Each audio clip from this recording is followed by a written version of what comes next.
Hi everyone, welcome to Roses All Trash, the accompanying podcast to Read Community, which is a monthly reading calendar. This is week 3 of February, Love as Political Power. I'm Catherine. I'm Ryan. First up is Eleanor Wilkinson's A Feminist Critique of Love as a Political Concept. This is a queer feminist critique of Michael Hardt's and Antonio Negri's Multitude, War and Democracy in the Age of Empire.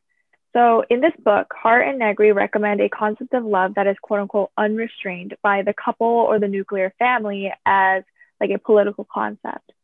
And Wilkinson argues that this undermines existing feminist work to politicize romantic and familial love and love that is conventionally exercised in women's political and economic spaces.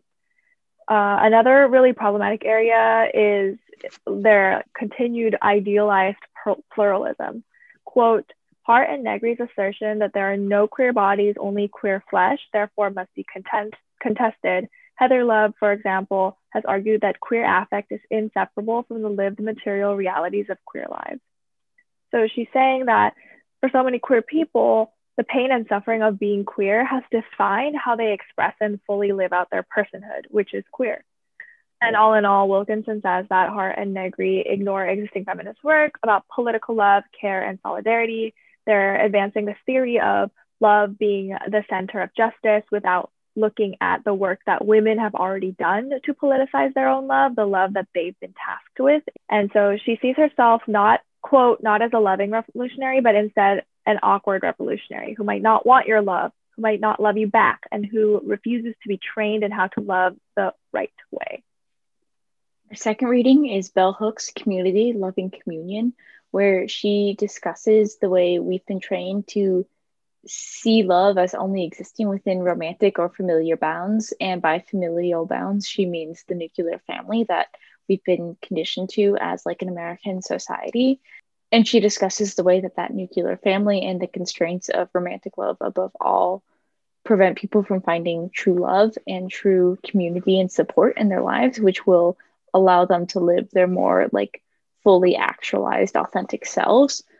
And she discusses the need for not only community in child development and as adults and friendships as a way of giving love, but also being held responsible and being asked to grow, and also being content with solitude as opposed to loneliness, the importance of knowing oneself and knowing one and having love for oneself authentically in order to be able to give and receive love from others, not just romantic partners, but a fuller, broad community. Finally, we have Kathleen Lynch, Why Love, Care, and Solidarity Are Political Matters. So this is a critique of Nancy Fraser's three-dimensional theory of social justice, which revolves around the idea that injustice comes from unequal participation of groups in society across three different spheres. The first being redistribution, which is the economic concept. The second, recognition, which is the political concept, and representation, which is the cultural concept. But Lynch wants to add the relational dimension, which is entirely social. So Lynch is saying that injustice in the relational sphere looks like deprivation of love, care, and solidarity to certain groups, or certain groups not being held accountable to give love, care, and solidarity. And by adding this relational sphere, we can further politicize value systems themselves. So for example, if we're discussing capitalism, we can talk about the system of selfishness and competition instead of slightly missing the mark using economic language and needing to know a bunch of economic theory, which is obviously important for critiquing capitalism, but it shouldn't be necessary for everyone who is writing about capitalism to have to access that information. So we can also just emphasize how dependent human beings really are on each other politically, economically, emotionally, and mentally in the way that most economists have failed to do, because that language doesn't exist, that dimension doesn't exist. And so if we can master and put words to that dimension, we can then better assert them in a political agenda or a political movement. Quote, there is therefore nothing inevitable in the love, care, and solidarity world. The relational sphere provides contexts where they can either be fostered or destroyed, end quote.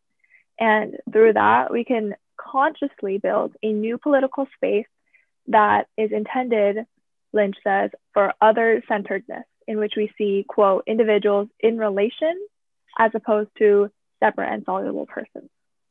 I like that idea of like the separate political frame focused on others and on like relational aspects, because I think that's something Bell Hooks talks a lot about, the need for love in activist spaces and love as a inherently political and a force for change for good in the world.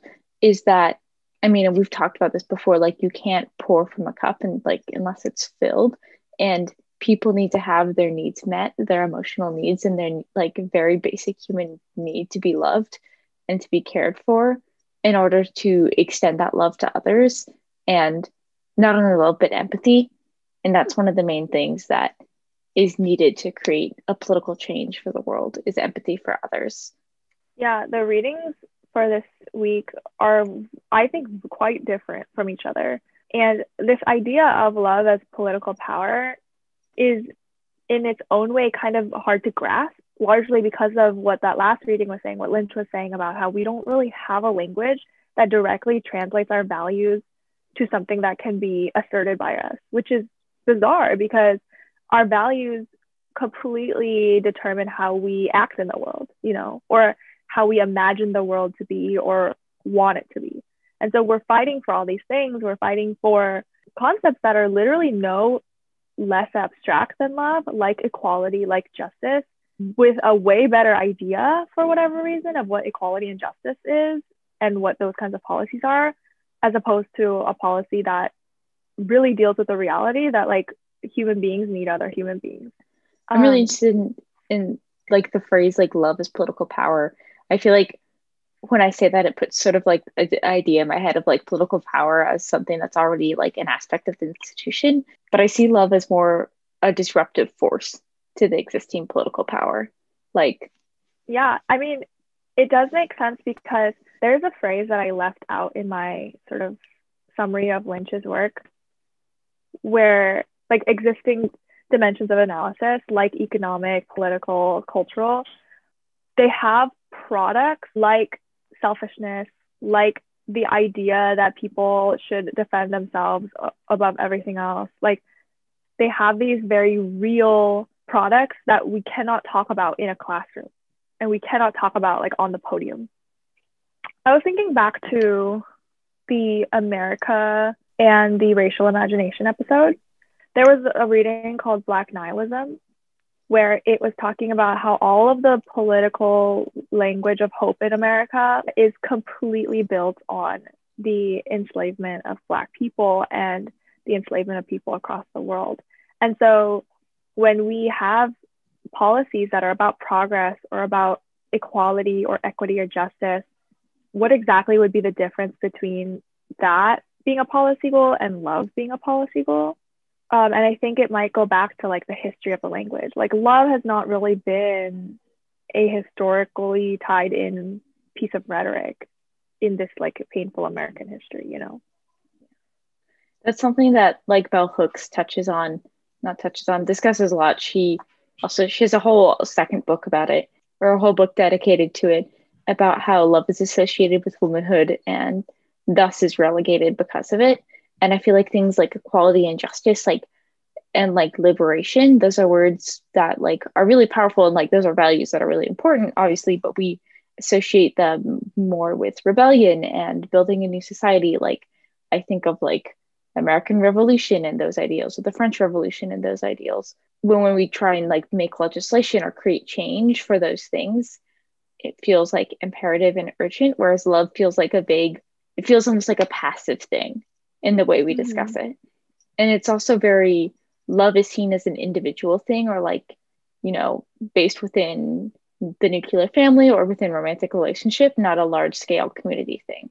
Yeah, for all that like love is supposed to be like the power of love or whatever, it's supposed to drive us, and how values are supposed to be about communities and it's supposed to be about history. We have no real link. We have no institutional link to a culture or a people and like love. For some reason, we have all these ideas in our head when we talk about American power or American justice or American progress. Like American love is not a thing. Or when it is a thing, it's very negative. Right.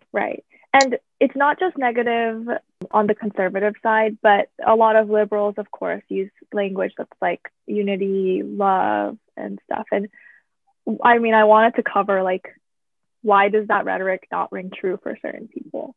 This really goes to that critique of Hardt and Negri, which Hardt and Negri are, you know, known progressive leftist writers, but we can't become, to use a really meaningful phrase in that text by Wilkinson, no queer bodies, only queer flesh. We cannot become flesh yet. We have to even just love on the bodies that exist. Wilkinson cites Sara Ahmed a lot in that text. She talks about Ahmed's concept of a feminist killjoy. And Ahmed took that idea of the killjoy because it's like a feminist is someone who is able to express dissatisfaction and unhappiness with the way things are. She acknowledges this onus upon women to be happy with what they get. And so in becoming a feminist killjoy, you also refuse to let other people be happy with the status quo. She like really takes that idea of the killjoy and is like, no, because this is not right. The status quo is not enough. That critical feedback and that accountability, like bell hooks discusses friendship and the idea of like redemptive love and how it's a love that isn't unconditional and it involves like compassion and care, obviously, but also critical feedback and reproach and holding one accountable. And that's, I think, a big aspect of love is this mutual commitment to growth, even through discomfort.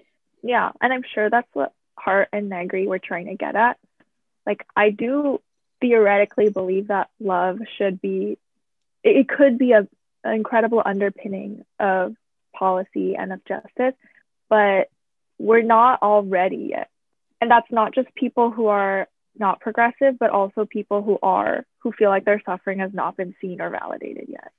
I was trying to think about existing policy that I feel like that has love as a goal. And this isn't really a policy, but it did make me think of our episode on California when you were talking about the Eichler houses. Like Eichler built these sort of accessible houses because he thought that everyone deserved to have like a nice family home. And of course, his policy of like buying back homes from white buyers if they were upset that he sold them also to Black buyers. And I was like, I think that feels like a policy of love. I'm not sure why. Yeah. Well, I guess it's a policy rather than a practice of love because he was in the position of power to make it a policy. On a single person scale, I guess that would be a practice of love. But when you have the resources at your disposal to make it, like in his case, company wide, and thus influencing the town overall, it's become a policy of love. That's a good distinction between the practice of love and the policy of love. Like some policies are just, you know, like some policies they promote equity. But I'm trying to understand why Eichler's policy or his actions kind of gives me like the warm and fuzzies, while other policies do not. I mean, for me, in terms of Eichler, what makes it meaningful is because it has such a profound impact on the day-to-day life of the people who live in those houses. It's something that, like, for me, because I live in Eichler, it's something I interact with and I think about every single day. And his houses really are beautiful houses, in my opinion.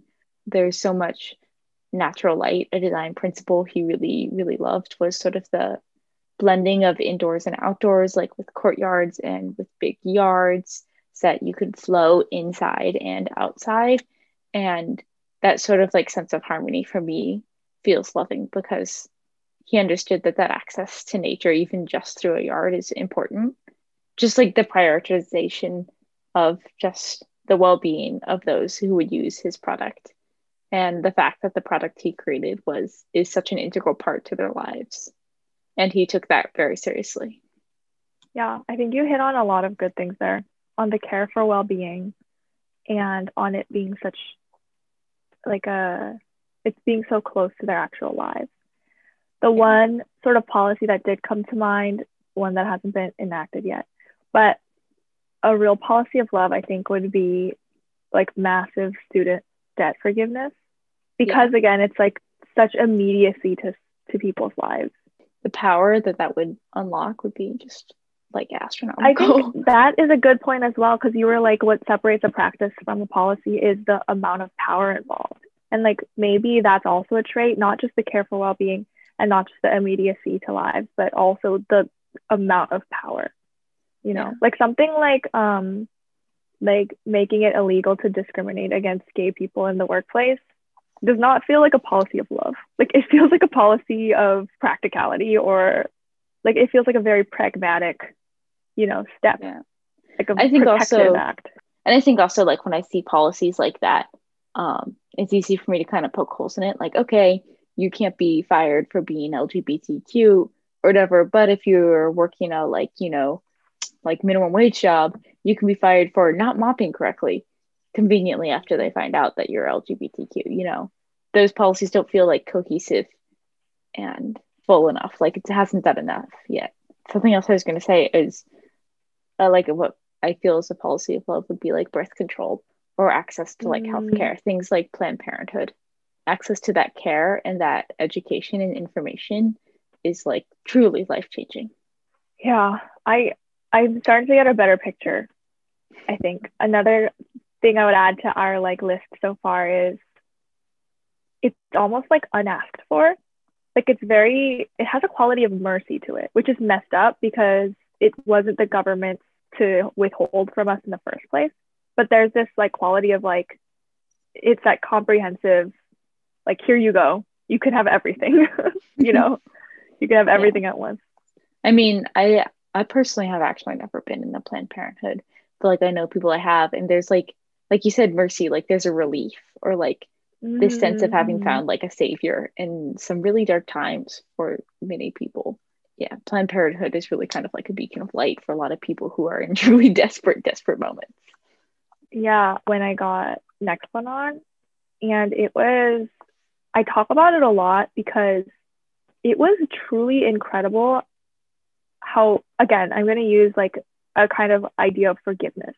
Like they were forgiving. If I had to pay for it, I could have, but I didn't want to because I didn't want to spend literally hundreds of dollars on, I mean, anything, including this thing. I went in with like less paperwork than I needed, but they were like clearly used to seeing people who didn't have everything that was necessary. And what they did was they signed me up for Medicare for 1 month, which is enough for me to get it for free, get the birth control for free. And then like, that's it. They gave me a card and they were like, come back in 4 years, but the date's on here. So just don't lose the card. And also we'll email you. They really move mountains there for people. Like seriously. Yeah. That's cool. I was like worried that we wouldn't be able to identify so many, but like it's really like amazing that in this dystopian feeling world, like such amazing packages still like happen. I mean, I was going to say that sometimes I feel like things like parks or like public gardens are policies of care, but I mean, recently I've read about like obviously which neighborhoods get parks, which ones don't. And there's a huge obvious connection to like historical redlining. People were talking about how in Los Angeles, neighborhoods that have historically been redlined that are predominantly lower income people of color are like up to 12 degrees hotter than predominantly white neighborhoods because of lack of foliage and greenery. So parks and like gardens are something that I feel like is a potential for a policy of care. But until there's equal access to it, it isn't.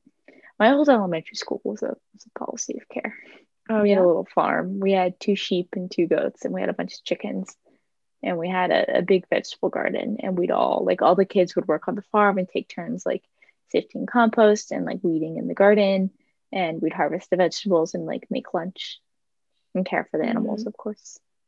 Yeah, I was gonna say like it never feels more utopian than when you're in a really nice park.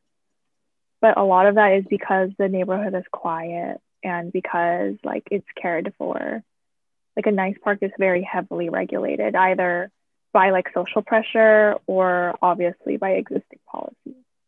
Another policy that I would have been like, oh, that's a policy of love, but then you think about it and it's completely not, is daca, because it feels like amazing that daca is so universally agreed upon, even by conservatives or right-wing people, that it's not a child's fault But daca, like people under daca are so heavily regulated.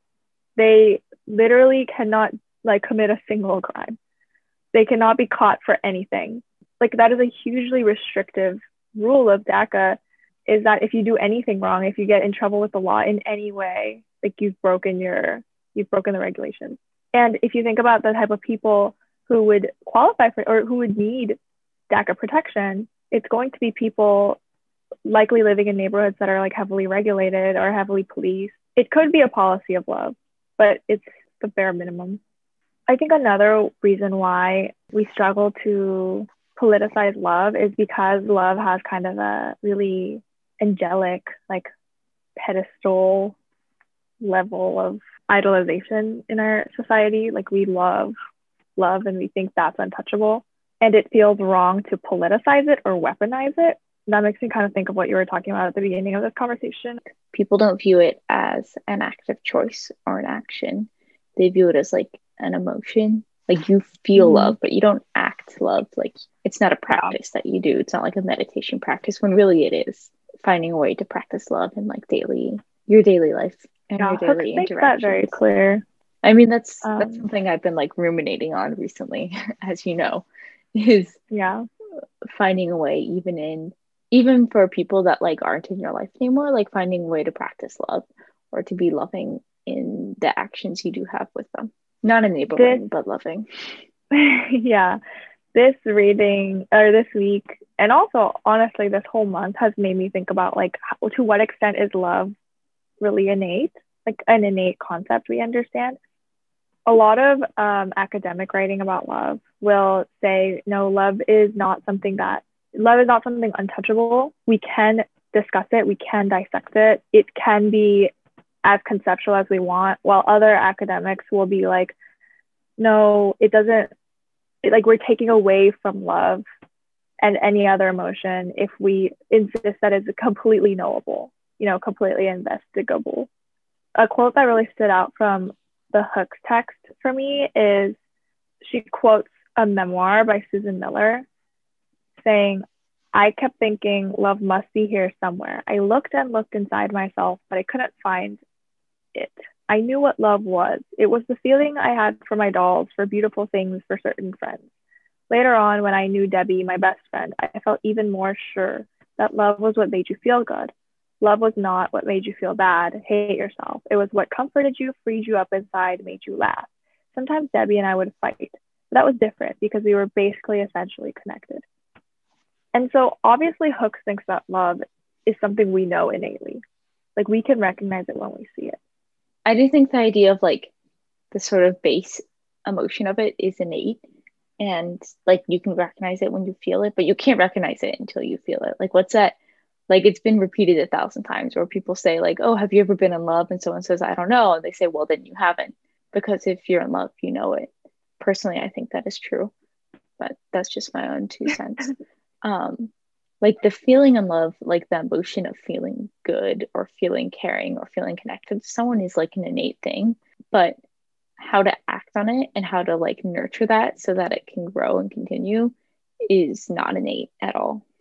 And that's where people trip up, because they think that because the emotion sort of comes naturally, that therefore the action and the practice of it will come naturally as well, but it really doesn't. Like as we were discussing, love is kind of an unmined resource in politics, or if we just call it by a different name. I don't see much love in politics, because I don't see a lot of empathy in politics.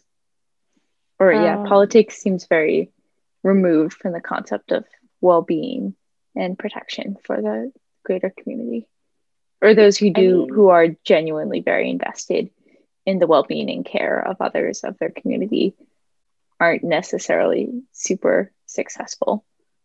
Well, the democratic system literally makes that impossible theoretically, because the first thing we learn in like our basic public policy class is that the representative's number one goal is to be reelected. Yeah. That's just structural. Like it's not their fault. They could be like the best person in the world with the truest affection for the people they represent, but our system of checks and balances is built in the form of incentives. And so representatives have an incentive to be reelected. And that's actually one of the main reasons why we sort of can trust democracy, is because ostensibly someone who's not representing their people well will be voted out. But obviously there's lots of special interests that make that process less streamlined. I remember reading, someone was talking about how Jimmy Carter is proof that a good person can't be president. Why? Because he was just like very genuine and like earnest in his desire to like do the right thing, and like didn't play the political games. And that, did he get reelected? I don't think he did. I remember at a lecture, Dr. Jonathan Michael Squared, was talking about Brooks Brothers, but he talked about how Brooks Brothers as a brand has dressed every president except 5 of them. The first 3, because Brooks Brothers didn't exist back then, they did not dress Ronald Reagan because Ronald Reagan had his own private tailors to hand make all of his suits. And they did not dress Jimmy Carter because Jimmy Carter had suits he already owned and didn't buy new suits. I'm not like the most informed on Jimmy Carter, but I have it. Like, I remember hearing that, being like, wow, I really like that guy. He said it was a waste of taxpayer money to buy him super expensive new suits when he had perfectly good ones.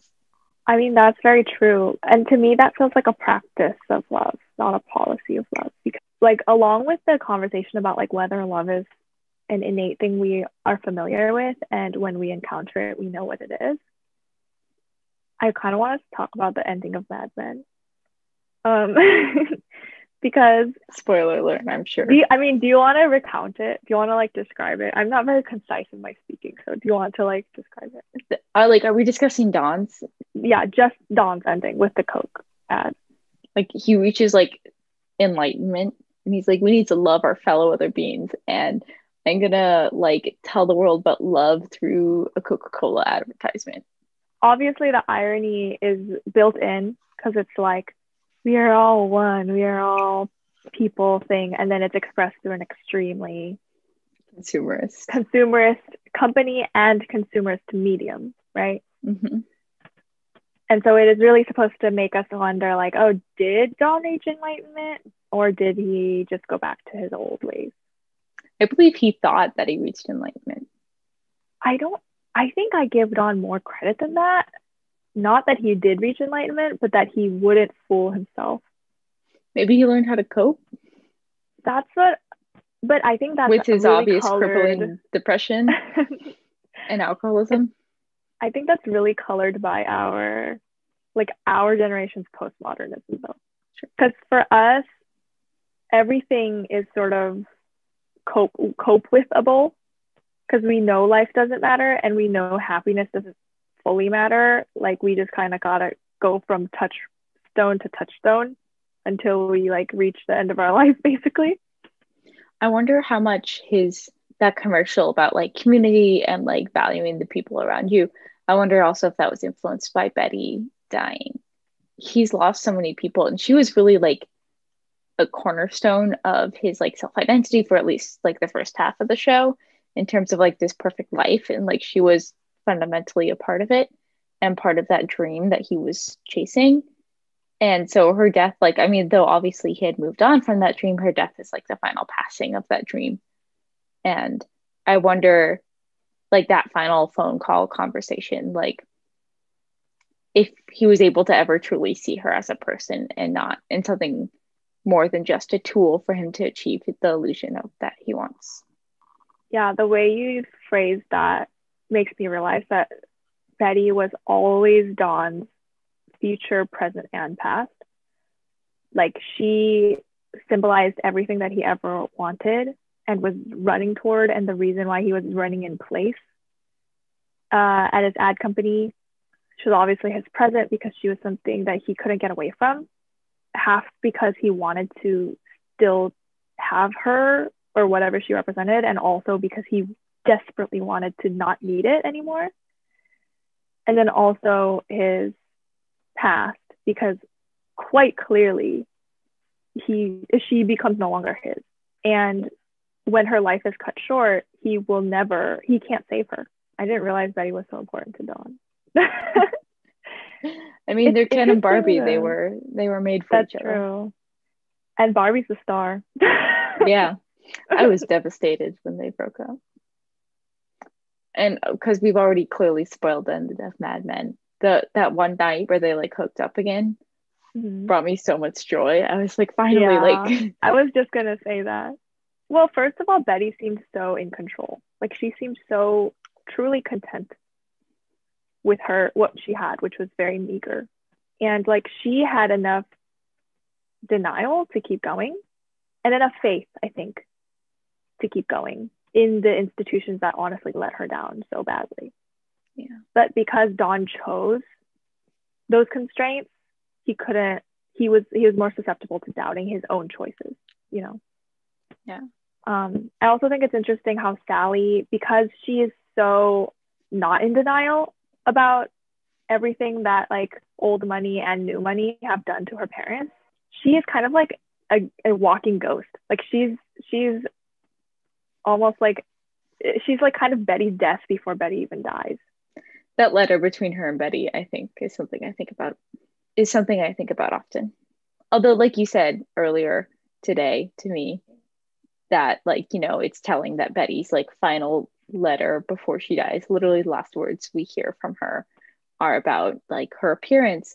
There is still a line of like appreciation and acknowledgement. Like she finally acknowledges her daughter for who she is, like on Sally's own terms.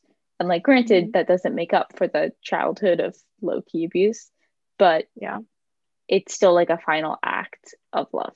So yeah, I mean, I wanted to discuss Don's ending because he, especially during that time period, right, the 70s at that point, of this like very like we're searching for something human, like it was in us all along, like everything we want we can only find in each other, this sense of a commune, like that is for whatever reason something people insist on coming back to time and time again. People will be like, no, all we needed was to shed everything that we've created and just be what we were already, you know, born into the world. And I wonder if that is that love? I'm not sure. I don't really have an answer for that. I don't know. I mean, I think that kind of presupposes that, or it takes for granted that there is some natural state for us to return to. I mean, that whole concept is based on the idea that we innately know how to love, which, as I've said earlier, I don't think is quite true. I don't fully believe in that. Like, I believe they have points about like moving out of capitalism and consumerism and out of this patriarchal, like colonialist structure that we've built. But the concept of like returning to our true self, like what is this true self we are returning to? So how do we stumble upon love? How do we know what love is when we found it, especially in a political sense, you know, not in an emotional experiential sense, but in a this is the right thing to do? For myself, I mean, I just start small with the actions I have in front of me and what's like the best choice I can do, whether it's like not littering or whether it's voting or whether it's supporting my friends, like physically supporting them with food or like sending them money if they need it. Taking just like the actions I have in front of me and trying to show the most care to those around me and hoping that it will have like a ripple effect. I do think like we can know when we're doing an act of just love and an act of politicized love, because it's kind of like the difference between sitting and listening to your friend versus, I don't know, I guess sending them money, but like it doesn't have to be quantifiable. Like there's just a difference when I know I'm doing something that's tied to something bigger than me and the person in front of me. Yeah. But I'm kind of like harnessing all of that for the person in front of me, you know? I wanted to maybe finish with any, like, how have you received politicized love? Like, obviously, you know, going to Planned Parenthood and like having such a great experience is an instance. There's also instances that we can maybe hope for, like student debt forgiveness. Politicized love. I mean, I spoke about this in a previous essay. Like, when my friends took care of me when I was going through a difficult patch, and they gave me the opportunity to be vulnerable, to be open, and to like feel the emotions that I needed to process, but also the unconditional support and the way they kind of helped me beat back my like lack of self-esteem and lack of faith in myself when I really did lack those things, was to me an act of politicized love, because it was very like, it wasn't even like, oh no, you're so great. It was like a no, like you cannot speak about yourself that way. You are like worthy of those things. Like, you know, when I was going through a hard time and I was like, I don't deserve love, like I'm just gonna be miserable and die. Just the full like hard stop, like, no, you do deserve love and you deserve respect, and pushing me to demand those things in my own life. Like I said, it's like a ripple effect in terms of the way I treat others and the way I treat myself, and establishing boundaries and advocating for myself and also advocating for others. That feels like maybe we can add one more list to what is political love. It pulls on something bigger than the two people who are, you know, acting in love. It cashes in on a bigger idea about what we deserve and what is the worth of just being alive. This has been Roses All Trash, the third week of the February calendar. Please follow us on YouTube, Spotify, Apple Podcasts, and Instagram at Roses All Trash, or our personal Instagrams at RRRYEN or at Kathleen.Shark. See you next week. See ya.